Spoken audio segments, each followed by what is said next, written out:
acca jërë ngeen jëf mbokk internet yi ñuy seetaan gis ngeen ñu ngi fii tey si Nord Foire ñu fi fekk nag mooy association des jeunes entrepreneurs ñu naan AJS di gën xam le coordinatrice mooy kii di Mamy salaamaaleykum ñu ngi lay nuyu. maaleykum salaam ñoo ngi leen di fay. alors tey la moo waraloon tey seen fi teewaay fii. en fait tey ñun les jeunes entrepreneurs dañu doon organiser ay ndogu but bi sax yóbbu ko camp pénal la woon mais dañu joxoon ñaari autorisation fausse date bi. tey ñu woo ñu dafa am ay conférence ñuy def foofu noonu moo tax demuñu ñu def ko fii Nord Foire def social distribuer ay ndogu entre nous. lan mooy objectif bi lan moo war a ngeen créer association bi. association bi nag li tax ñu créer ko mooy jàppalante suñu biir parce que suñuy mag rek ñoo fi nekk yor seeni association di ko doxal lu si mel ni les jeunes stylistes te ñun ñi fi nekk ñëpp ay xale yu gëm am jom am fulla ak fayda ñoo fi nekk ñi ci am 25 ans da nga koy compter bëriwuñu bu amee it benn la fi. objectif bi lan la après maintenant li bu passé lépp. but bi nag am nañ ay projets yu bëri voilà parce que képp kuy liggéey am nga ay projet bëgg nañ organiser ay foire bëgg nañ def yeneen ak yeneen du ñu yem fii kase. pour nit rejoindre maanaam association bi ni muy demee est-ce que maanaam jigéen ñi rek la wala góoñ parce que tey dama gis fii ay jigéen ñoo fi nekk. waaw ay jigéen kese la nag association moom ay jigéen kese la waaw. maanaam amul góor. non non même góor bu nekk entrepreneur sax moo si dugg. non non. non amul de. lii ngeen organiser ko yombul woon yaawa est-ce que am na ñeneen peut-être ñoo xam ne jàppale na leen wala nekkoon si nekk seen ginnaaw. na ma mi continuer. waa début bi nag suñu doole lañ doon demee ndax ñun ñëpp dañoo bëggoon ku nekk joxe sa ñaq ñu daal di ci def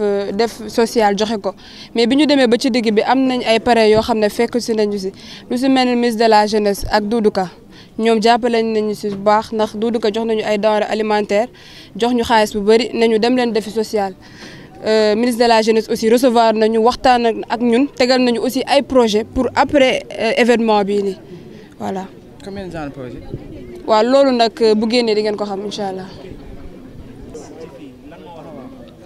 waa ñëwuñu nag mais seen loxo ñëw na seeni doxi li ñuy doxee pour ñun aussi ñu passé lii si jàmm def nañ ko lu ci mel ni Mado moo doon dox ay jéego yu am solo pour ñu mën a dem camp pénal joxe fa ay ndogu Jojo Glow Skin moom tamit recevoir nañu jox nañu aussi jàppale ñu ak Bijou Ndiaye. est-ce que association bi dafa nekk association apolitique ou bien. genre. apolitique maanaam est-ce que maanaam da ngeen di yëngu si wàllu politique ou bien. non social boole bokkul social dara ak politique. bokkul dara ak politique tey social la ñuy def social la ñuy wax waaw. parce que dama gis ngeen dem maanaam si yenn ministres yi peut-être ñoom tamit bu ñu leen soxlaa tamit peut-être mun nañ appuyer si loolu. non du dañoo dem si ñoom dañu gis suñu affiche mu intéressé la ñu bëgg jàppale ay jeunes ñu woo ñu voilà loolu la rek. c'est ça waaw. mais lan mooy seen perspective lan ngeen di xaaral à l'avenir lan ngeen di préparer. projet long terme. waaw loolu nag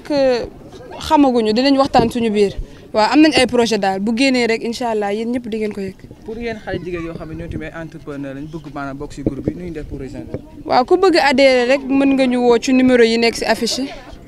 après dinañ defaraat benn affiche boo xam ne numéro jeune entrepreneur yi moo ci nekk parce que affiche bi nga xam ne si la ñëpp doon woote numéro personnel yi fi ñi fi nekk rek a fa nekkoon dinañ defaat beneen affiche numéro jeune entrepreneur ku bëgg adhérer rek woote foofu. amul ay règlement wala affaire yooyu noonu. am na ay règlement bien sûr. mooy yan. dinañ teg règlement yëpp affaire yi bu génnee rek lépp dina. lépp dina leer. waaw nga daal di dem si yaa. waaw sànq dama laajte woon benn question mooy peut-être association bu nekk association apolitique yow ñu gis la peut-être nga am fenn foo xam ne far nga fa est-ce que loolu mënul yàq dara si association bi. non xam nga da nga ne man kenn avant association bi yaakaar naa bi ñu ko sosee léegi matagul 1 mois si 2 semaines lay am kon loolu c'est moi mais association bi social moo ñu taxoon jug tey et que on l'a fait pari bi réussir nañ ko tey et que lii di ñëw suba mooy que ni liggéey bi ñu woote ñun ñi fi nekk nii. parce que ñi fi nekk ñëpp ay jeunes lañ li ma leen waxoon sànq entre guillemets ku ci nekk yor nga sa place di jaay yor nga sa yére di ko jaay te kenn jàppalew la te képp kuy liggéey ku nekk soxla nga ndimbal ak appui ñun nekk ñu fi pour Jean wala pour Paul mais ku pare pour jàppale ñu ñun pare nañ pour ubbi suñuy loxo tàllal la ñun aussi lu ñu am parce que kenn ku nekk ci li nga am ci loolu ngay joxe te ñun ci lu ñu am mooy suñu liggéey kuñ ci fekk dañuy jël xaaruñu Jean xaaruñu Paul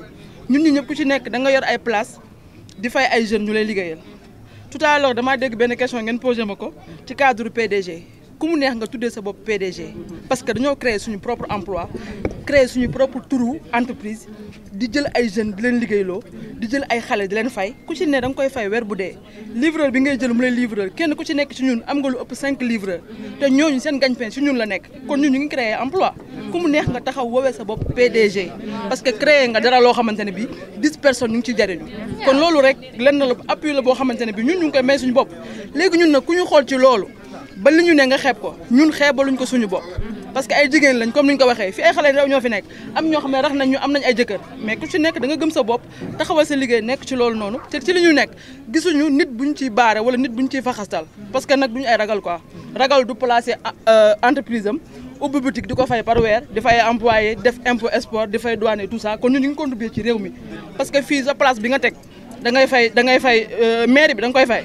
benn photo sax boo ko tafee sa buntu place maire da nga koy fay kon ñun ñu ngi contribuer ci réew mi ay doomu réew mi lañu et que lu nit di prouver mën nañ ko fi prouver et que lu fi nit di def mën nañ ko def et que ku ñu bëgg a jàppale tëjuñu porte pour kenn mais dem ñu aussi pour demuñu doxuñu tànk pour dem ci kenn ne ko dañoo bëgg nga defal ñu nangam mais ku ñu jox dañuy jël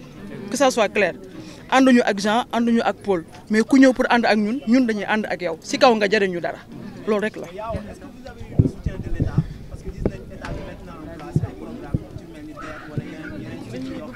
non ñun xam nga ñun dañoo toog bu ñu demee ñu recevoir ñu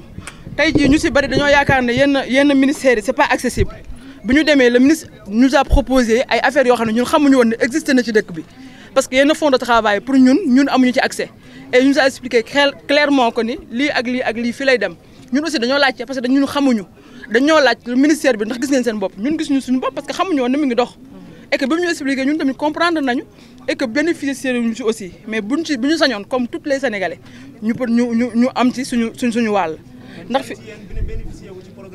non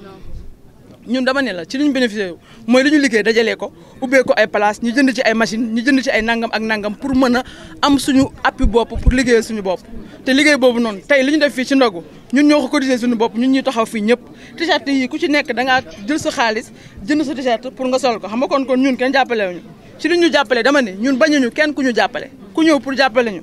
boo ñu joxee loxo ñu dee loolu xam nga la ñuy bañ ay waxi kase taxuñu fee taxaw wax dëgg yàlla loolu kese la. bon benn conseil boo xam ne moom peut-être moom ngay jox ñu ngi sa jigéen ñi daal jaajëfale ci geste bi ngeen def ñu ngi koy saluer mais da nga wax lu am solo que ni DER jàppale leen état aussi jàppale wu leen mais li nga xamante ni gis nañ ko fi ci ndog boo xamante ni macha allah riche na lool xam nañ ñu budget la yéen environ bu fekkee yéen a ko cotisé wala boog yéen a def lu waay mën environ yéen ñaata ngeen ñu mën a wax ni lii ngeen mën a def ci cotisation wala boog budget ñun xamuñu sax parce que tey li ñu doon jënd bi ñu defee suñuy calcul ëpp na million di dem te lépp dañ koo joxe kon ñun xaaruñu pour recevoir tey dañoo joxe mooy li ngay joxe te yàlla rek tax léegi nag fay suñu borom fu nekk lay jóge quoi te lu ñu waaye di jàppale dama ne dañu dem ci kenn pour saraxu kenn wala pour wax la ne la lii ak laa mais ku ñëw pour dimbali ñu ñun ñu nekk ay jeunes dëkk ci réew mi te kenn ëppale wuñu fi dara ku ñëw pour jàppale ñu dañuy jël c'est ça. maanaam social la ngeen yem. non parce que li la kii wax mooy que ni bari na ñun li ñu def nii. kenn ku ci nekk am nga ci loo yëngatu te bëgg nga ko exposer doomu aadama yi gis ko te mën nañu xaar suñu bopp fépp ci àdduna bi parce que bëgg nañu organiser ay foires biir Sénégal ci biir régions yi ak fépp fu nekk ñu dem fa su jëree ñu génn biti réew ñu def ko mais lépp lu ñuy def rek Sénégal lañu koy njëkk parce que Sénégal moo ñu ñor waaw. dañuy remercier ministre de la jeunesse parce que dafa gis rek suñu affiche mu jàppale ñu ak Doudou Ka aussi jàppale nañu jox nañu xaalis de plus jox nañu ay denrées alimentaires yi nga xamante ne moom lañ waroon yóbbu pour dem séddale ko camp pénal ak ku ci mel ni Jojo Goloskin moom suñu marraine la Mado Bijou Ndiaye ak Mami ku ci mel ni Mami ak xale góor yi nga xam ne aussi ñoom ñëpp dañoo ñëw fekk señu parce que ay jumeaux Afia ñoom Baskara ñoom ñëpp dañoo ñëw jàpp ci tey jii tim bi bu ñu mënoon lim kenn ku nekk sa tur dañuy wax ku ci nekk sa tur parce que ku ci nekk da nga bàyyi sa boutique nga ñëw uniquement pour rek ñu joxe ndogu bi ca yàlla rek tax ak ñu defee ko tamit ak cœur ouvert parce que tey ñi fi nekk ñëpp ku ci nekk da nga yor sa boutique tëj ko ñëw uniquement pour def ko parce que tey fii ñi fi nekk ñëpp mën naa ne ñoom ñëpp ñoom Xalil ak tout le monde tey ñun ay kër la ñu baare pour mën a def suñu ndogu am ñoo xam ne dañu doon jaay fii ndékki tey jaay ñu ndékki uniquement pour ñun moo tax kon ñu ngi gërëm ñëpp di ñaanal ñëpp jàmm di leen wax que ni association des jeunes entrepreneurs mu ngi fii et que ku bëgg ñëw rejoindre ñu muy jigéen mën nga ñëw nga rejoindre ñu groupe bi daal li muy bañ mooy kaay yaa fi waxoon wala maa fi waxoon on veut juste travailler ku bëgg liggéey ñëwal ñu liggéey ku bëggul liggéey wax dëgg yàlla buntu bi yaatu na quoi c'est juste ça. Merci beaucoup.